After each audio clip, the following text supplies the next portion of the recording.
Hello, good evening, and welcome to the Super License F1 podcast. My name's Rodney. And my name is Zach. Coming to you live-ish from the Bahrain-ish Grand Prix, Zach. Live-ish from the Bahrain-ish Grand Prix. Yeah. It's Sakhir-ish, I guess. Sakhir-ish. One thing that did occur to me that I love about this part of the season is just all the night racing stuff. And I feel like Formula One could just become all... Do you think... Well, let me ask you this, Rod, before we get into listener questions. Would you prefer just all night racing? No. Okay, that was easy. Well, why would you prefer all anything? Wouldn't you prefer variety? Yeah. Maybe just more night races then. Maybe that's better. Yeah, that's valid. I'm not saying I dislike night races, and I think we've got a good number. How about that? A good number, like how many? Yeah. Quickly, go through the night races. Go.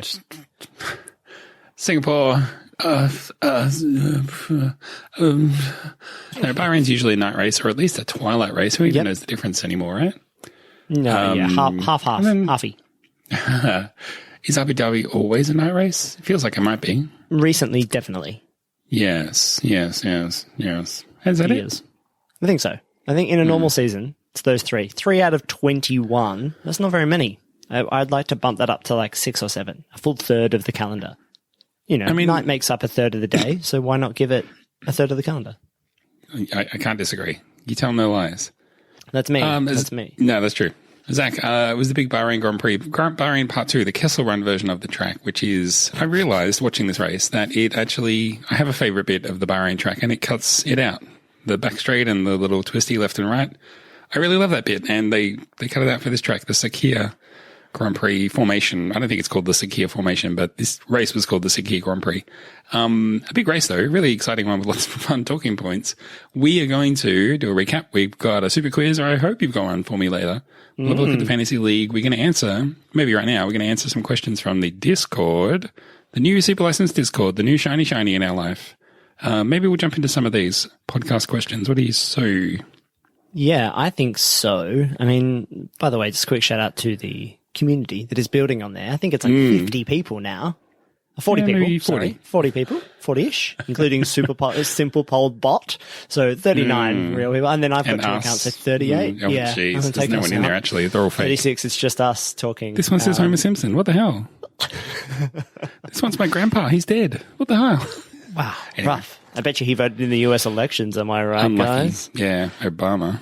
Okay. Well, we're going to read some... Let's read. I think we've got one good question here. It's funny. From Rob B. Meehan.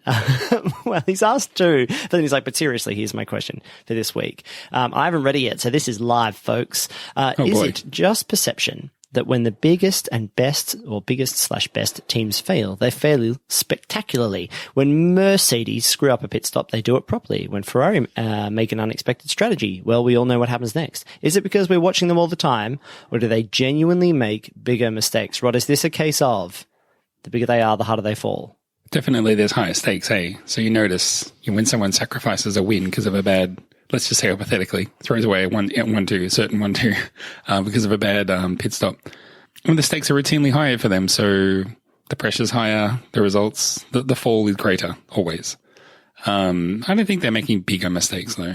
Yeah, I mean, I can't remember the last time we saw like a bad Alfa Romeo pit stop that were like, oh, they put the wrong wheels on the car and it took 8 seconds or whatever. And Giovinazzi dropped from 18th to 20th. Yeah, I think this goes to... Especially around pit stops, this goes to my wider point of I think that you should just be aiming for 3-second pit stops every time. Everybody stay cool, be chill, just get it done. No, haste makes waste, guys. It's what my grade 2 teacher told me about my maths homework. Haste makes waste. I just rushed through it and got some of the answers right, and I finished it really quickly, but, no good. And I think that that's what teams should aim for. Just go for 3 seconds, build that into all of your projections about where you're going to come out in traffic and all that kind of stuff, and just... what's really 2 extra seconds over the whole F1 race? If you were, doing 3 instead of 2-second pit stops, that's nothing. Your driver should be calm, cool, and relaxed, just like your team, and you'll always put the correct tires on, right? So, yeah, I think that it is definitely a case of the big teams are putting heaps of pressure on themselves. Yeah, I think we really, really, really notice it, especially because often all the pit stops are happening at like the one time. So the TV crews only cover the big teams. So, yeah, I don't know. Well, it sounds good in theory. I think we'll be talking more about pit stops later anyway. If you happen to scroll up, there are more questions from Rob here that we could maybe whip through as well. Maybe I can read them if you like. Yeah, you go. There's 3 questions. Question number 1.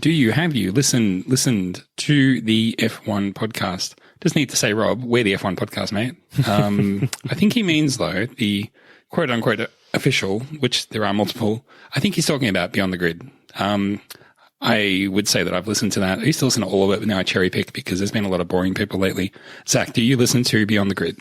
I don't. And I actually have a bit of a confession, which is that I don't really like interviews. So any show that has interviews of like a person on, it's like, we're going to go talk. Yeah, I really find them kind of cringeworthy. I'm always like, the person being interviewed is either on guard or constantly kind of clamming up or doesn't know how to answer the question or does, and they just talk too much. Like, I'm just hyper conscious of the anxiety between the interviewer and interviewee. I really struggle with, like, if that's the basis. Like, there are some podcasts where it's like you have a guest on and they're like part of the thing, but like straight interview format. Like, I'm going to ask you a question and you're going to answer it. I can't even, I never watch like David Letterman or anything like that. I find it just achingly like anxiety riddled. Yeah. Those completely contrived, late show interviews. They're barely interviews at all. It's all completely worked out in advance. They're just stupid. There's more questions though. Number 2, do you sometimes confuse the names Lawrence and Lance Stroll like I do? Rob asks. Yes. I absolutely do all the time. Why do they name his son basically the same name as him? Stupid. I sometimes even get Lando thrown in the mix there as well. Just by accident. Lawrence, Lance, and Lando. There's too many sounds in Formula One right now. Who comes out the best out of that one? Question number 3. Now we have a grid made up of sons of billionaires and, I'm glad he said billionaires, sons of billionaires and former F1 drivers. Can dads stop putting their sons in go-karts? I see no evidence of this. So no, I don't think, if anything, it's only going to get worse. Yeah, I mean, that is I don't just think it's just dads. I think it's parents of all types are putting their children in go-karts because they look cute to start with. That's very Instagrammable. Big heads, big helmets. Great for TikTok. So yeah, I think that having a Formula One racing child is a good move. I had seen on the Discord chat that people were talking about. Is it Marzipan? Who's the new person? Mazepin? Nikita Mazepin, I think is how you say it. Yeah, is his father a billionaire? And he's super billionaire. Hyper billionaire. He has been wanting to buy Haas, was looking at Williams, was looking at Force India or Racing Point back before when Lance/Lawrence/Lando bought it. Wow. So yeah, basically we might just end up in a position where all of the customer teams are just owned by billionaires and their children race in them. And then their children's children. We could have F1 dynasties like that, more than we already have right now, which is exactly what we have right now. Get like The Godfather. And then it's just essentially it comes back around to, like when you read about like sports that involved equipment, or sports in like the 1800s and earlier, they were just like aristocrats having fun, like polo and all of this kind of stuff. And tennis started that way too. It's just like, we're just rich and have an interest in this. Let's turn it into a game. Maybe Formula One would just go all the way back around to that, which is just rich people and their children driving around in really expensive cars. Yeah, you'd love to see it. Well, I don't know. I mean, we'll probably just, answer these questions as long as people keep asking them. This is the most logical place to do it because we get to promote the Discord as well as, answer questions, which is fun.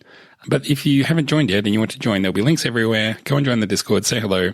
And there's a channel for asking podcast questions. It's all kinds of, like there's a race chat one. There's one for doing predictions, one for just listing snacks, which I love. I love that.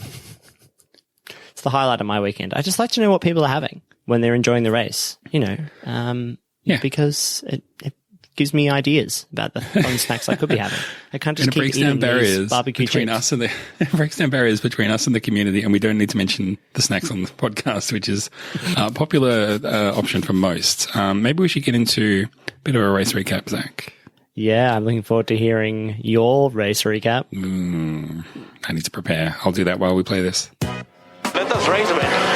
I gave him space. Suck my balls, mate. Let's hurry up and get out of here. We've got a race to do. Well, I guess it's my job to do a 30-second recap of this race, sum up everything that happened in the race in 30 seconds. I have a timer going, Zach, no sarcasm, no snide remarks. Just wish me luck, please. Rod, geez, mate, you're going to need it. Good luck. Hopefully Lewis Hamilton didn't take all the luck. Thanks, buddy. Double podium. An amazing win for Sergio Perez with Lance/Lawrence/Lando Stroll coming in third. Esteban Ocon coming in P2. I mean, an amazing podium full of firsts. Should have been George Russell's race to win, except Mercedes decided to have the Keystone Cops of pit stops, and after several attempts, they still didn't quite get it right. And an amazing first corner incident between Verstappen and Leclerc meant that any chance that they had of winning was literally wiped out. How do you feel? I think I remembered several drivers' names in that. That's usually the task, right? It's just to don't spend too long on the start and then just try to get as many driver names in as there as possible, because everybody that way, when they're listening to it, they feel like they got a little bit get straight to what happened for them. That's right. Yeah, that's the only way they reflect on it.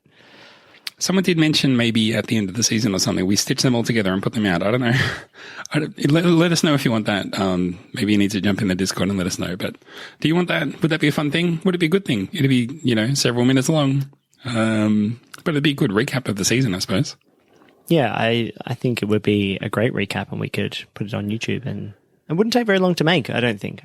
No, it's not about making it long to make. It's just, if it's for one person, then, it's a little gift just for them. Little gift, yeah. Well, I don't know where you want to start, but it's obviously really, really good story and good vibes about Perez, and really, really bad vibes and sad stories about Russell. Can we have the Russell sad stories for the main, maybe, and we can have the Perez good stories for dessert, just to kind of get us into a good vibe?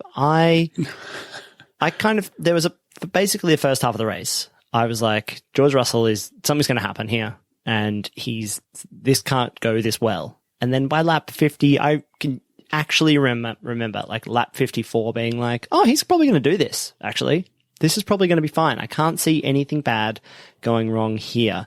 And I thought, because I didn't tweet it or say it out loud, there was no way I was going to be able to put the moz on him.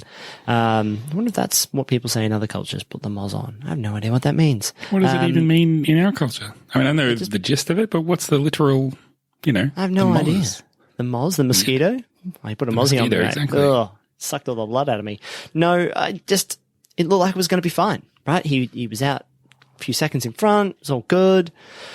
And it just didn't go well. Where do you just want to talk about Mercedes this week, during the race, just generally? Would that be a good way to go about this? But they were fine during the race for most of it. I saw people, as soon as it was announced, George Russell's going to be sitting in Hamilton's car. I didn't think that it was going to go that way, and I was amazed that it did. But I saw people immediately tweeting, everybody shut up. Just shut up. Don't even talk about Russell taking pole or winning. Just shut up, because you'll jinx it. You'll put the moz on him. And it turned out that was exactly what went down. And, I mean, the thinking before the race, even from Russell himself, was, oh, man, I might get a bit of a shaky start here. I hope I'm really on it. I hope that doesn't happen. And I thought that was what was going to happen too. But he started in P2, nearly got pole, smashed the start, made Bottas look absolutely stupid, had the race completely under control, then comes in for a pit stop behind the safety car, and, I mean, it goes from bad to... Well, it didn't look, at first blush, that they got Russell's first stop that bad. Bottas was waiting behind. Russell kind of comes in and leaves, and everything seems fine. And then Bottas comes in, and you think, oh no, they've screwed Bottas so bad. Oh, they've screwed him so bad. Little did we know, much, much worse was waiting for George. Yeah, I was exactly like you. I was like, okay, well, they've double stacked, but at least Russell's at first, and I mean, this just doesn't look great, but Russell's out, and he's gone. Obviously, Russell's questioning why they even came in for a pit stop, because he could have gone to the end. Obviously, Bottas didn't even end up with, like, they just put his tires back on. So that was an absolute shit show for them, because I suppose, and I haven't read the full analysis of what happened here. So they must have put one of Bottas's tires on Russell's car, At least And that one. meant I don't know if there's more than one, yeah. but yeah, at least one was wrong. And then Bottas comes in and they're like, wait a second. These are completely This is stuffed. yellow. We have to put the original tires back on Bottas's car and just get him out of here while we sort this all out. And then they tell Russell, you've got Bottas's tires on your car. You have to come in. Seems bad, but came out and was recovering. He was back in Exhilarating fifth. stuff. Amazing run back to recovery. Like he'd been streaking ahead at the front, leading. Now he's got to recover. But guess what? He's fine. He can do that as well. Passes Bottas, no problem. Easy as you like. Gets right up into pressuring for P2, into pressuring for the win. And they're like, sorry, mate, you've got to puncture as well. Please come in and lose all your points, more or less. Yeah, exactly. And all the goodwill and all of your energy. Because that would have, it would have been even better, right? Like to have him win in that circumstance, like to have a Mercedes like cock up, come in, get fresh tires, come out and then beat Perez on merit essentially as well there. And to get, what would have been maybe 3 or 4 laps of really tight racing because he was kind of getting him maybe 0.2 a lap. So he was going to catch him, all things being, maybe equal. I don't know how hard Perez was pushing. Maybe he was saving something up for when Russell got there. But it was just going to be so fun and interesting. And then, it was the puncture was so unbelievable that the Sky team were like, no, that can't be Russell, even though the on-screen graphic said Russell's audio and Russell's radio. And that wasn't Rocco, was it? It was. Yeah, mate, it was. That was the thing. It's like, but Bottas is so crap and slow. It makes more sense for it to be his. And he never has any good luck anyway, so it must be him. They also stuffed it up because they told him that he was 4 seconds from being unsafe or something. And they were like, oh no, so Bottas is going to pit and come out ahead of him. And then that was completely wrong. George was 4 seconds ahead of Bottas. And I think they were kind of like, oh, sorry, we got that one wrong.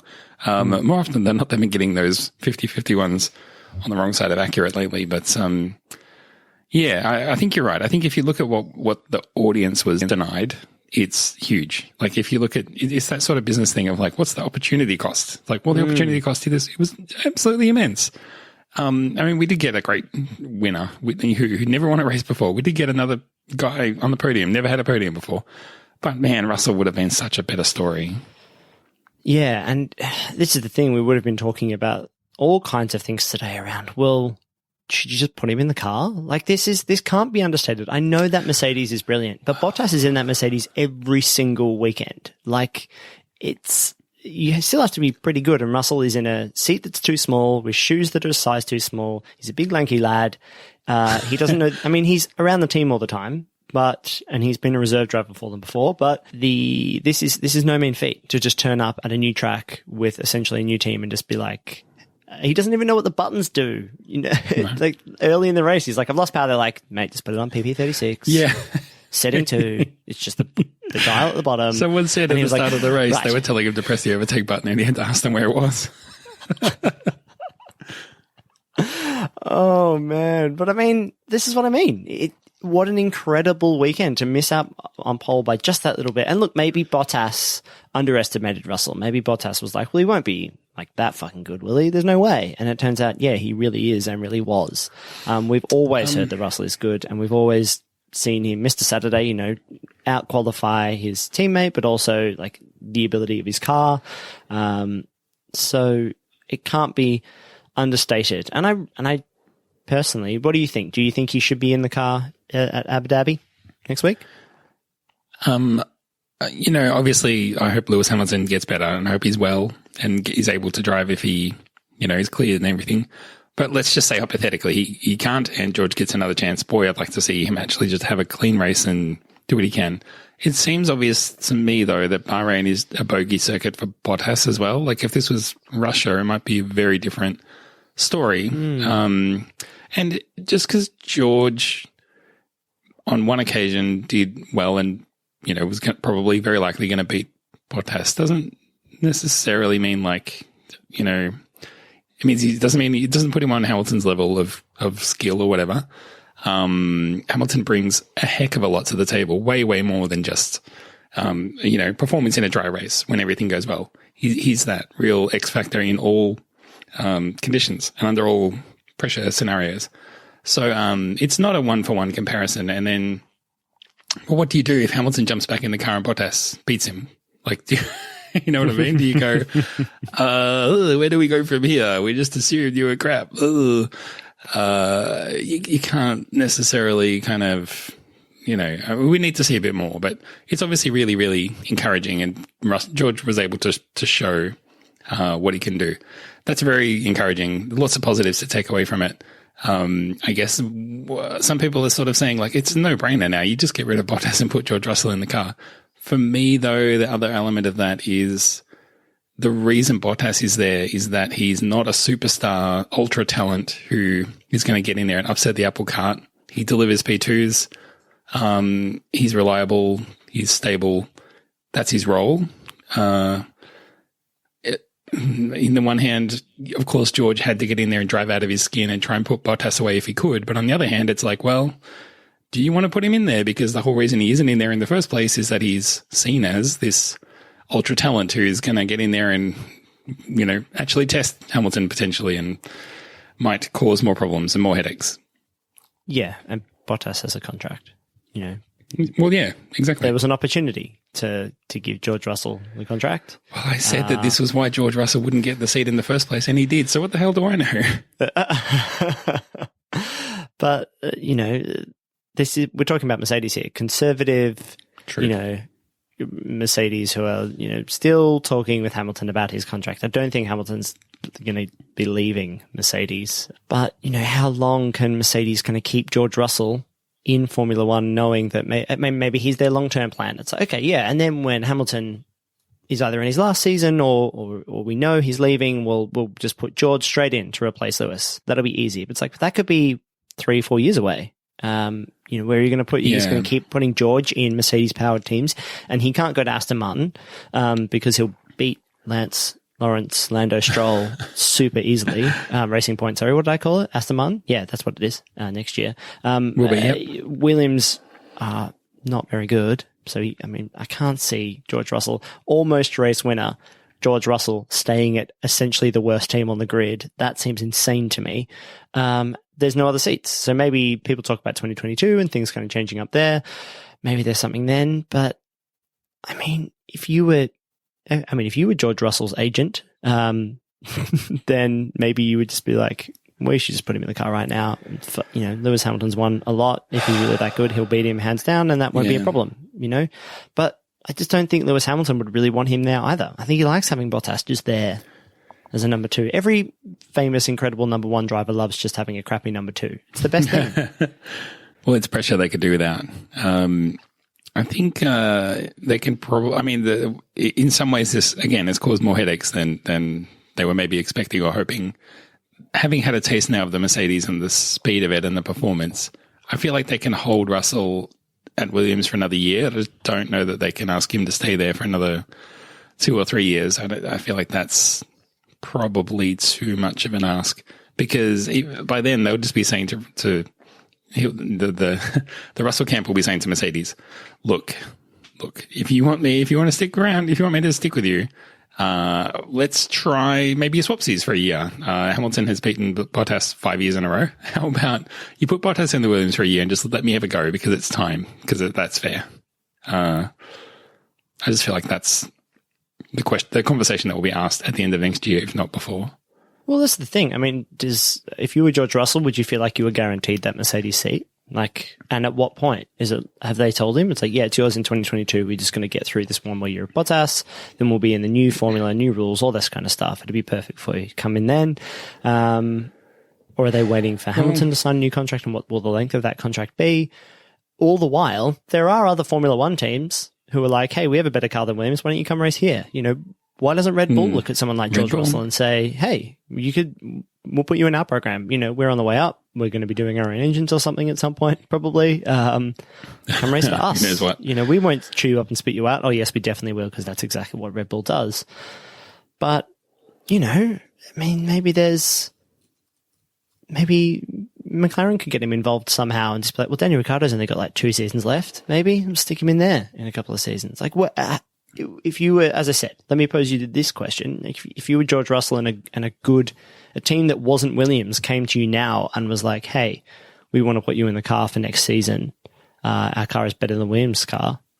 Would you go for it? Because you're not really, as I said, do you think he is guaranteed that Mercedes seat? I don't know.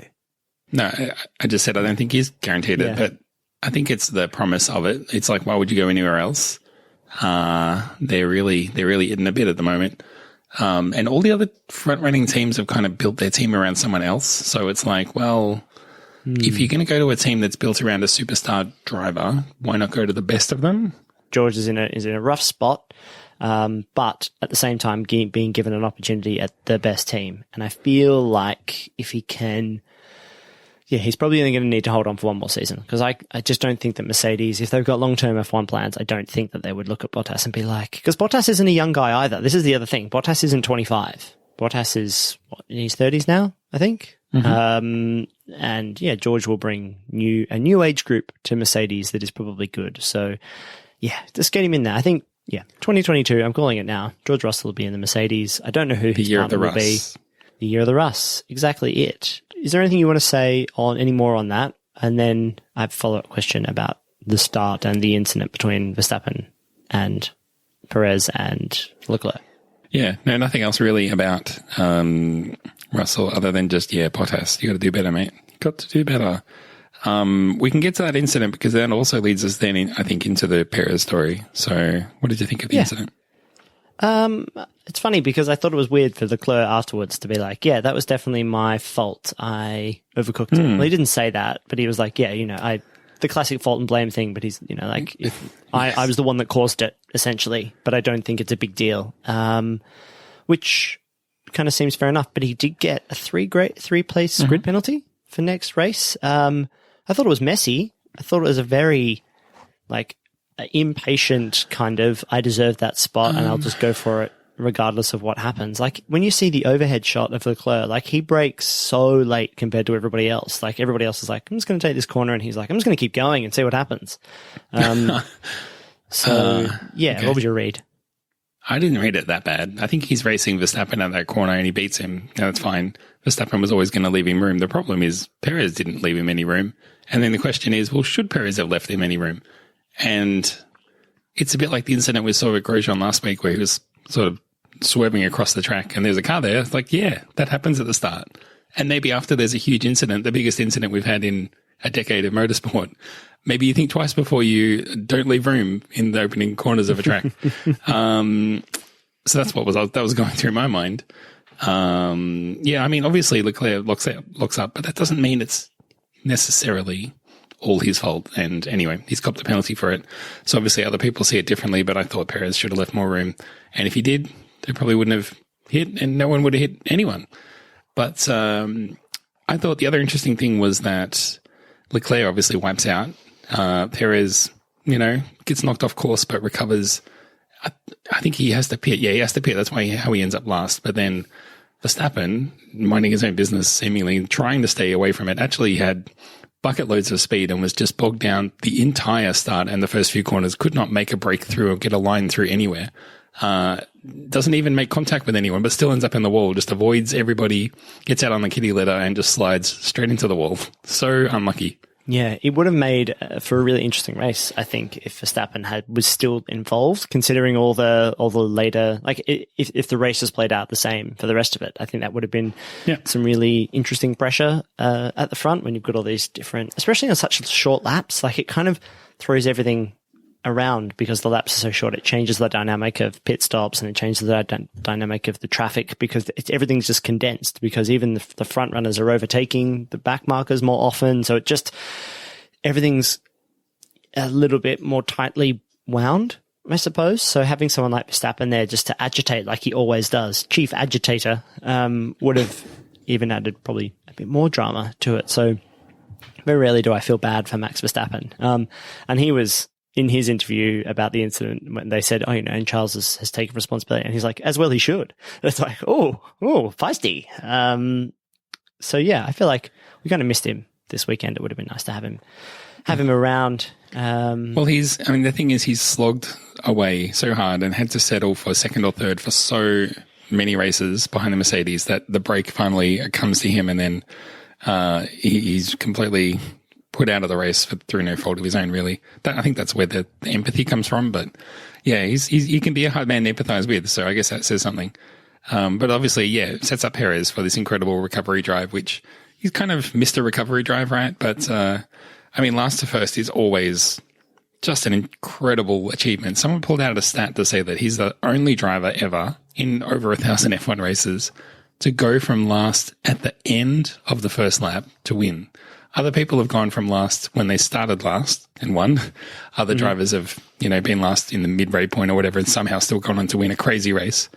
But I think this one was so unique and just such a skillful drive because part of it was recovery, part of it was overtaking, part of it was strategy, race management, staying cool under pressure. When you go from last to first, you're almost always going to have to overtake your teammate, which he did, which was great. So it was kind of a masterclass. And it's the kind of drive that I'm not sure I always believed he could do. And for the stakes to be a win in his probably at the moment second last race in F1, incredible stuff. Yeah, third would have been amazing. So, he's lucky that Mercedes just forgot how to do pit stops. I don't think he was going to win before that had happened. And he's like, we won on merit. I was like, I suppose you won on merit. It was kind of like an incident that you were involved in the beginning. And so like two of your main rivals get chucked out of the race. And then the two guys that are basically running away with the race get taken out because of a bad pit stop situation. If he went from last to P3, it would still be great. Yes, no, that's what I said that at the beginning, it is great. It's fantastic. But yeah, I don't know. The win, meh. It's not really up for that's not Listen here. I'm Mr. Cynical on this podcast, all right? I'm Mr. Downer, diminishing everyone's achievements. That's me. There's no room. We can't have two people playing that role in this show. It just doesn't work. Let's just say, if Russell hadn't got that puncture, Perez would have been second. Okay, fine, we can say that. I'm such a Russell fanboy now. I didn't think that I was going to be this way. I really like George Russell. It's a real shame because he's going to go all weird now. This is a bad weekend in the end. He's going to take vengeance on something. I don't know who. I hope he switches. I hope that they, Ferrari's like, you know what? Fuck it. Let's drop Carlos Sainz or Charles Leclerc and let's put George in this car. And then he'll just become really villainous and just really angry. Go to the dark side. This is like his origin story. Like he's a Batman villain or something. Yeah, it was so close. They left me. They had me in the wings at Mercedes for so long, gave me my shot, and they fucked up my pit stop, and I got a puncture, and they just threw me to the sharks. And now I'm back, and I'm racing in red, and all I can see is red, and he just becomes like a really angry, amazing, he's already a pretty good Formula One driver. I'll tell you what, good. This will lighten the mood. I did like that when he was coming in for his pit stop, he asked them to remind him to stop at the Mercedes pit garage, which was his pit garage for that weekend. Because we've seen that so many times, like Lewis Hamilton or something, moving from McLaren to Mercedes and pulling into the McLaren pit stop, and they're like, no, you don't drive for us. Go. I like that stuff. It's very human. Good. Yeah, it is. Yeah, you sometimes forget that they're people. Really happy for Perez. I really like that he was so cryy. No, I know, what a dickhead. But I'm a softie for cheers and stuff. When they got on the radio, they're like, amazing, P1. And he was like, couldn't really say anything. And then they're like, also, hey, Lance got P3. And I'm sure he would have been like, who fucking cares? Yeah. Get the fuck out. Are you joking? I'm the guy who is basically the reason why this team is so good. And I know Lance is fine. Lance is fine, everyone. He's fine. I don't think he's ever going to win a world championship. I don't think Perez is going to do that either. But I cannot believe that this fucking team has gone, you know who we want? Sebastian Vettel. He brings, what the fuck does he even bring? I don't get it. At least Perez brings sponsors, and Perez stocks seem to be rising, as opposed to Vettel's that have been falling since 2014. It's just, I know he had a couple of good seasons, blah, blah, blah, blah, for right. No, blah, blah, blah. But really, surely they are, surely they're looking at this again and just being like, why did we, remind me again? Why did we pick Vettel? No. Him and Lawrence Stroll have a fist bump deal. It's watertight.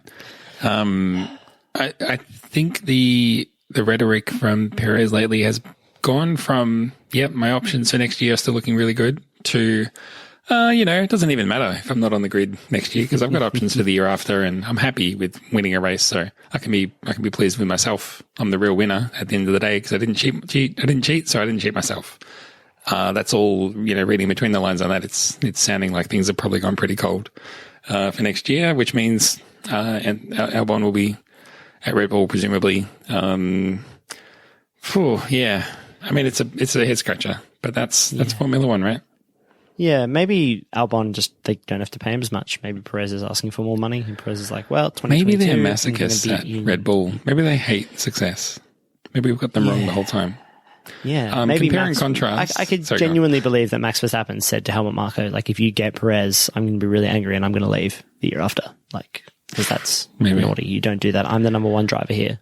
Because, I mean, there is every chance that he would lose. Like, that it wouldn't. There is only one golden boy at Red Bull, right? Christian Horner only has enough room in his heart for one Red Bull boy, and that's Max Verstappen. That's all. It looked like he was going to cry when he saw that Max Verstappen was out. Like when they flashed to Horner's just standing there with his arms out and a shocked face, like, what has happened again? No. He just looks so hurt. He lives every moment with Max. So, yeah. What happens in 2022? Why is Perez? What options would Perez have in 2022? Like who would it even be? It's a really interesting question. Alfa Romeo, maybe? Because Kimi. Yeah, maybe Kimi. Although, I mean, man, he's going to drive till he's 50, isn't he? Yep. Where else? Williams? Maybe because George maybe will not. go to Mercedes? Well, yeah. Well, I don't know. Would they put him in instead of Latifi? I don't know. Maybe. Seems like Aitken is the next one in line now. Yeah. Don't know. Yeah. We've got 14 months to work that out. Comparing contrast, though, I wanted to draw attention to this. Otmar Saf now, last week, sitting head in hands on the pit wall, and this week, turning to the camera, giving it a bit of a grin with his cars running in the top two cars in the top three, just like a different man. And they've probably secured third in the championship now, I would say, with the constructors. Perez even looking really good in the drivers. So, yeah, bit of a turnaround in 7 days. Yeah, I mean, this is exactly how they wanted to be finishing the season, right? Heading into a new project for next year with their two outstanding drivers and a new brand and all that kind of stuff. It's going to be very interesting. But you can't, like that. Otmar's always doing the guy on the pit wall interviews live in qualifying and the race and stuff. I think he does a lot. I think that's really good. And he seems like a nice guy. So I'm happy for him, I reckon he's the guy you kind of like invite to the poker night. He's a good guy at the poker night. Yeah. And his character really comes out, Have you got a word for Esteban Ocon? Lucky? I mean, this is the kind of drive that we've been expecting from Ocon since he returned. And the fact that you kind of go, well, this is kind of a standout drive for you this year, it really kind of tells the story because he's really under-delivered this year. I think there was a bunch of virtual safety cars, but one of them was one where Sainz and Ricciardo both pitted right when the virtual safety car was getting switched off. So they came in and did not get any benefit from it really at all. And I think that cost them, and I think that benefited others, like your Esteban Ocons, who still had to hold on and, get the drive done. But nice to see him on the podium. But I was really excited when he came back because I was like, yes, this is it. He's on now, and it just hasn't been on. No, I mean, he at one point, he was going to be the Mercedes boy. That feels like a long time ago. You have to feel like they let him go, though, because they knew that Russell, G-Russ, I think someone called him G-Russ. Russell. Russell, yes. He was like waiting in the wings, and they were like, you're the next one. Last thing from me on the podium, that Mexican national anthem, that can stay. What a fun little anthem. Love that. Yeah. It's good. I don't even remember it. What was it? Can you give us how much you bars? No, I can't. I can only do the German and the British national anthems. They're the only ones I can do. Oh, really? Okay. Yeah. And the Australian one, obviously. Obs. Well, I feel like the Italian one, I think, because it changes halfway through. Yeah. It goes from being all like big and I can chest-belty. I can only hum the first 4 minutes of the Italian national anthem. The rest of it escapes me. Shall we move on to have a look at the Fantasy League? Yeah, I was going to say, I don't think there's anyone else worth mentioning, right? There was lots of good racing, though. Man, was it a fun race. I actually thought it was For a really spectacular fun race that delivered all the way through. There's not a lot to talk about. No, we've only done like 40 minutes of talking about it. So let's talk about the Fantasy League instead. Have you got anything you want to say about your performance? Do you want to just start right there? I'm good. Fucking look at me. Fucking hell. So I'll do the race result? Yeah, do the race result. I'm just bringing up the league. No. Very good. Okay. Well, for the Sakhir Grand Prix, usually we do the podium. So I might start with the winner. Number 1, Death's Trike Racing by Ubi Blue. I don't think I've heard that name before, but that's a good team name. You came first. Well done. Very well done. You won. In second place, Brexit Racing Motors by Christopher with a star. I guess that means you're a pro. And in third place, Amplified Ducks Racing by Rodney Gordon. Yes, oh, there he is, my man. You can go through the league in a second, but I raised 12 places up to 23rd. I wanted to get on that first page, which is 25, so I've done it. I'm on the first page. You did it. And with one race to go, do you feel like you're having the George Russell at Sakhir moment where it's working? The pair is. Are you one pit stop away? Are you going to change your team at all for the next race? Are you just going to leave it? Why? Surely not. Surely not. Why would you change? Because whatever it was about the result this week, do you think that result would happen again next week? I mean, this is I don't need to jump another 12 spots. I just need to not go backwards by more than 2. That's true. Just got to stay on that front page. Well, let's go from top down as well, just for the sake of it. Romeo e Giulietta from Vincitore Racing had another okay weekend. 2,359 points out in front there. I think it's going to be very difficult for anybody to catch Vincitore. So, but don't be popping the champers yet. All right, it's still a little bit to go on. And team number 2 with a slight name change, instead of Gross Jeans, it's Burnt Jeans, which I think is very funny because Romeo Grosjean is fine according to all the videos. We'll probably not see him in a Formula 1 race again, but changing from Gross Jeans to Burnt Jeans is very good. George Digby Smith in second, and a new name on the podium. Spin Master Vettel from Kilogram 955 in third, because Ipithus has not had a terrific race weekend, has fallen off the podium. I've been saying for weeks that it's close at the top there, and this race weekend was, dealt all kinds of interesting hands to lots of different teams. So, full on. I mean, I don't think anybody had quite had the same jump that you did, but I, in the battle of the Zacks between me and Zachary Carroll, Zachary Carroll jumped up 4 spots to 19th. I happened to jump up 8 spots to 14th. So that's it. I think I'm looking the best I could maybe hope for. There's a big jump from 12th to 11th of like 60 points. I think the best I could do is maybe 12th. I don't think I'm getting into the top 10. No points for me. So, an insane race weekend. For all of you who have had Racing Point in your team since week 1, like I have, you've stuck with them, and finally it paid off. Although I also have Mercedes, so that did not go so well. That's the but I think you get more points for somehow you get more points for that kind of freaky result than you would for a consistent result. I don't know how it works. Freaky result's my middle name. Yeah. I just want to say, Hypothesis, get those predictions in before the race. Get those bonus pointsies. That'll get you back on the podium, buddy. And Zach, you should go for the top 10. No retreat, no surrender. Get into that top 10. No excuses. Okay. Do it. I'm going to get the spreadsheets out. I'm going to watch practice this weekend and really make sure I've got some number crunches. The only kind of crunches I'm interested in. Yes, other than potato chips. Should we jump into the super quiz? Yes, please. Boom. We will accept a couple of questions. Should one only win one? Would one want to have won that one in round 1? Can you repeat the question? Zach, hit me with your awesome quiz. Fly me away. Well, we decided there wasn't a big distance between deciding to record earlier than we usually do, and me working out that I needed to do a quiz. So, Rod, Are you ready for it's the By George, I better rustle up a quiz. What was that? Let me get the quote. This is Crofty's effort. Come on, Russell, give it some hustle. So catchy, just so pithy. It's great. No, I've done better. Come on, Russell, give it some hustle. You can hear them chanting that in the stands. Yep. Sorry. So I've got one. No, don't apologize. Never apologize on this show. I've got 1, 2, 3, 4, 5. I'm going to say I still haven't written. I didn't mention to you before the show that my last question is a multiple choice and only has 2 options as opposed to 3. So I guess it's 50-50. Multiple, man.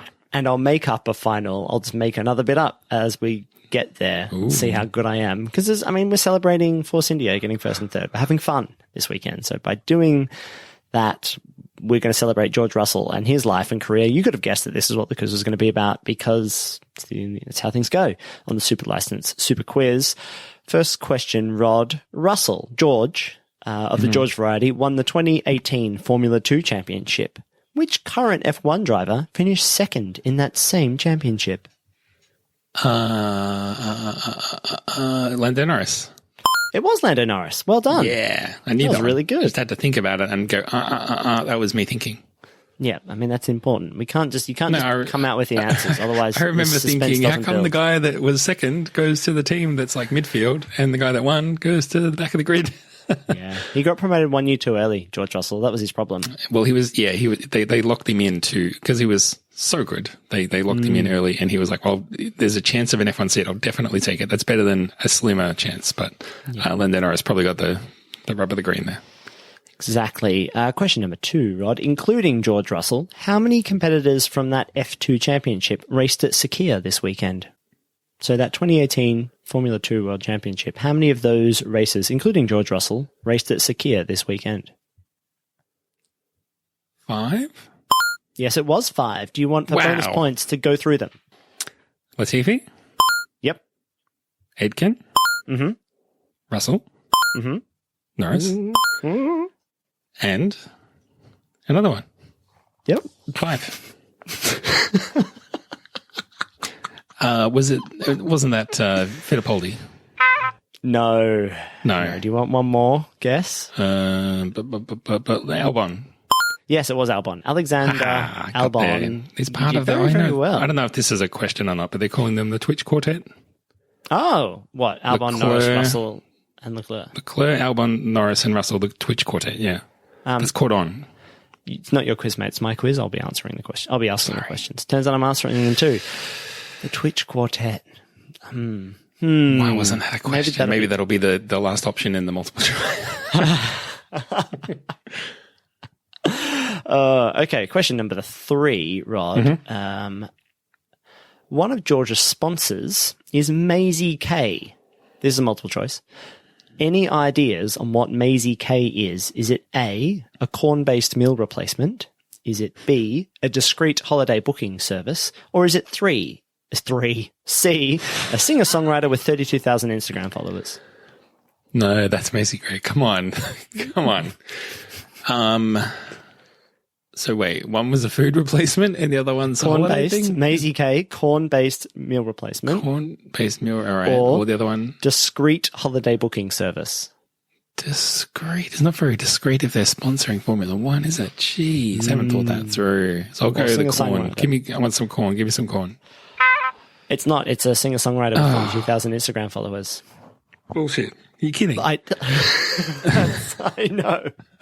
What would they have paid? I don't know, Rod. The reason why this quiz isn't longer is because I was just trying to dig into whatever the fuck Maisie K is because there's going to be a song by Maisie famous. K at the end of the show. Hang around at the end of the show for a song by Maisie K. It is the shortest press release on George Russell's site. It's like, they've entered into a unique partnership in 2019. They've bonded over. They're from similar parts of the UK, and she kind of likes racing. But she lives in LA and is trying to make a music career. She's very talented, but doesn't I feel like if we were on Instagram, we could get more than 32,000 followers. This is, I'm not saying that's the only judgment of how famous someone is, but wow, right? Why? Why is this anything? Why? How rich is her management, or what? What's the trade off? Are they we get another name on the Williams car, and on George Russell's helmet or something. And what? I've no fucking clue. No if idea. If it's cheap, we should do it. It feels like it's something like £1,000 to get on a fucking Williams. Maybe we should have done that. Yeah. I'm angry about it. Question number 4. The official George Russell... Let me start again. Question number 4. The official George Russell website describes his 2019 car as unable to fight for point, just not very good, a nasty piece of work. Those are your 3 options. Unable to fight for point, just not very good, a nasty piece of work. So specific that it's unable to fight for point. Must be that one. It is. It is unable to fight for point. Well, it's true. That's factual. That feels like someone He- wrote he- unable to fight for a point, and then they were like, no, that's too harsh. No. Maybe make it points. And then someone deleted the S as well. So now it's just nothing. Apparently had brilliant performances in 2019, according to his own website as well. So Me too. of course. Yeah. Last question, Rod. Why does George believe 2011 was the fastest he's ever been? Was it because his dad was his lead engineer? Was it because he was a tiny little guy? Or was it because Twitch wasn't invented yet?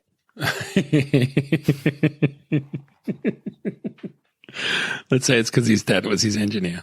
No, it's because he was a tiny little guy. He had a big growth spurt in 2012. He believed in 2012 he was too heavy suddenly because he was all tall in the kart.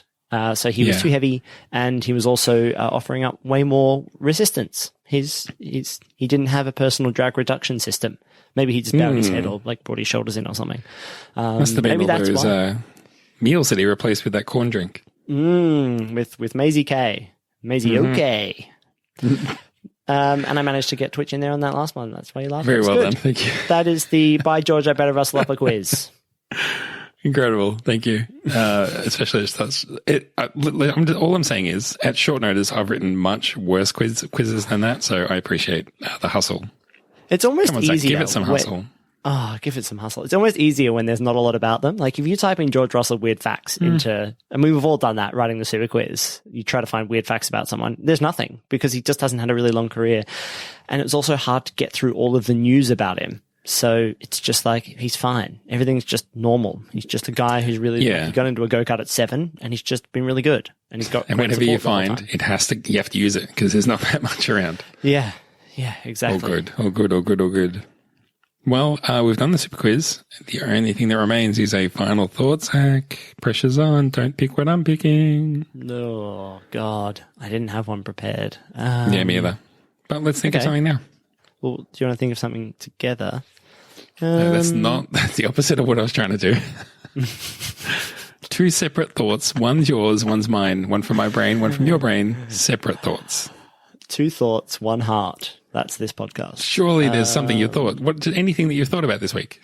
Yeah, sure. Anything that I thought about. I know, big when problems. the pressure's on, you can't think of anything. Yeah, no, big problems this weekend, Rod, because I had to double sport. And I'm trying to work out if it's better for the sport to have it on the big TV and do is the sport that's on the big television, versus the one that's on the iPad, is that the primary sport? Because the one on the iPad is closer to me, and then I often pay it a little bit more attention. So I don't know, but I sometimes think that Formula One is a better small screen sport because you don't need the big screen to get all the action in. It's more about the whole, it's understanding. You need the sound on for Formula One to know what's happening, I feel like. Are you like that? Like you watch the races very late at night. Do you need the sound, do you think, to really understand F1? I mean, I think there's definitely times where you're not getting the whole story unless you're hearing. I mean, obviously, there was that time that Daniel Ricciardo won in Monaco, and I just watched it thinking he just won, and it was great. And it turned out he had some massive technical problem, and he could barely drive the car at all.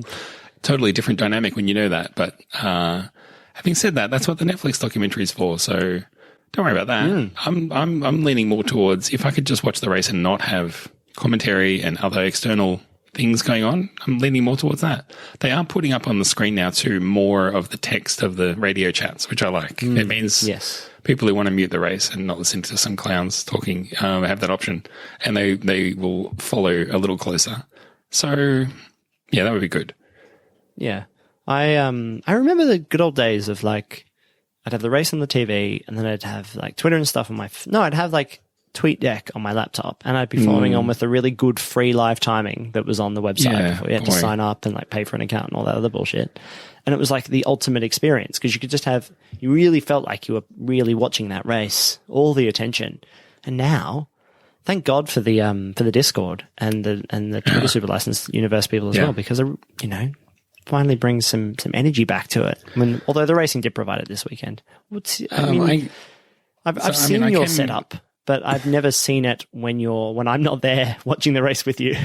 Yeah, no, that's valid. I was going to say before we move on from watching the timings, I do remember watching back before qualifying was televised in Australia. We had single lap qualifying, and it was just the only thing you could follow was the website that had the sector times come in. So it would be like, wow. This is when Kimi Raikkonen was kind of doing his best to take it to Schumacher at Ferrari.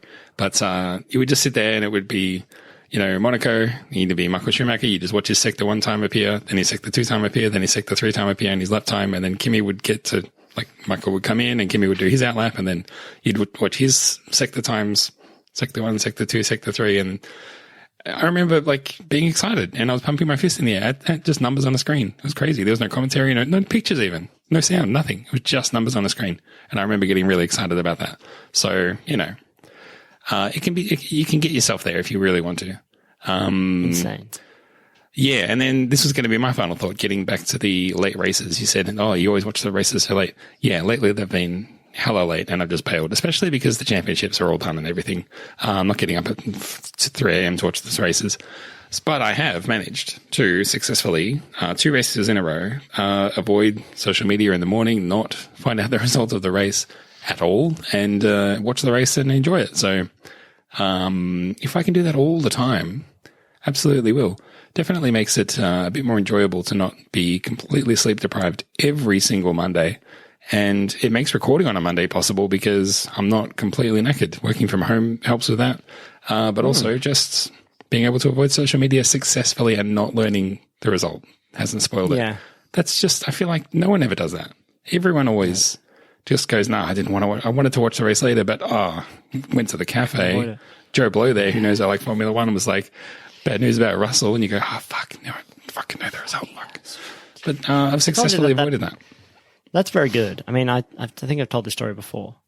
When you were traveling?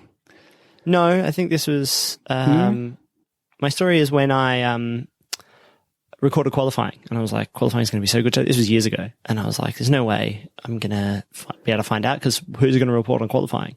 And then I went to Paran Market in Melbourne, and it came over. They had the radio on, like over the sound system, and it was like, 4 o'clock news update, and Jenna Ricciardo is taking part, and I was like, what? No, like why qualifying? You think you'd be safe at the bloody fishmongers. Exactly. So yeah, not great. Not impressed with that market. Yeah, there's only one time where I've had that where I was watching a replay of a race, and so yeah, I think one of my older brothers said, I said to him, I don't want to know what happens. I don't want to know if Michael Schumacher wins or not. Just don't say anything. And he went, okay, I won't tell you whether he wins or not, but he does fault at the start line and has to start from the back. And I was like, oh my God, the very thing I just told you not to tell me, you told me. It's just like when people are like, this isn't a spoiler, but it's like, no, I don't want to know. Don't just stop talking. Anything about Zip your lips. I'm not interested in what you think is a spoiler or not. Just don't say anything, and then it definitely won't spoil anything. Yeah. Don't you want me to be happy in my life? Jeez. Yeah, exactly. But I am looking forward to, this is the thing I was also going to say, that I'm missing out on all this Discord action during the race. So looking forward to, I guess, next year now when I can actually watch a race, jump in the Discord and be like, what time's Abu Dhabi on for you? What's up? What time is the Abu Dhabi race? It's usually not good. Or maybe 11? I feel like it starts at midnight usually here, but it is going to be let me confirm. Yeah, it's on at 1:10 here in London town, so that's midnight 10 for you. Yeah, 10 past 12. We'll look forward to having you on the Discord next year. Yeah, that's just a bit too late. I mean, if it was 11, I'd sit up and watch it, but 12, I don't know. And there's no stakes, so maybe next time. Too late for a stake. You'll have to fill in for me and tell everyone there that I just said hi. Are you there? Yeah, sorry, you just said why didn't nothing. Oh, I was meant to jump in for you? Yeah, I was passing the energy ball to you, and You dropped it. Sometimes. I really did. I really dropped it. Rod, I ran a half marathon yesterday, so I'm a little bit... Oh, you didn't say that? Why was it? I didn't tell you. I didn't want to toot my own horn. I didn't want to spend the whole podcast talking about it. Yeah, there was a very interesting race. But I'm in a funny... I feel like my body is tired, but also my mind is getting tired now. So you're tired, is what you're saying? Yes, double tired. Normal tired. Jesus, you are broken, mate. It's time for you to go and have a shower and a lie down or something. Maybe we should wrap it up there. That's a good sign that it's definitely time to stop this. We're well past our use-by date here. I'm not even going to throw back to you for one final thing because you're so broken you can't even do it. I'm just going to say until next time in Abu Dhabi, my name's been Rod. My name's been Zach, You say, my name's been Zach. Good. And then we stop talking and I say bye-bye. Play music. Bye-bye. Oh, yeah. Oh, yeah. Oh, shit, I said it twice. No. Oh.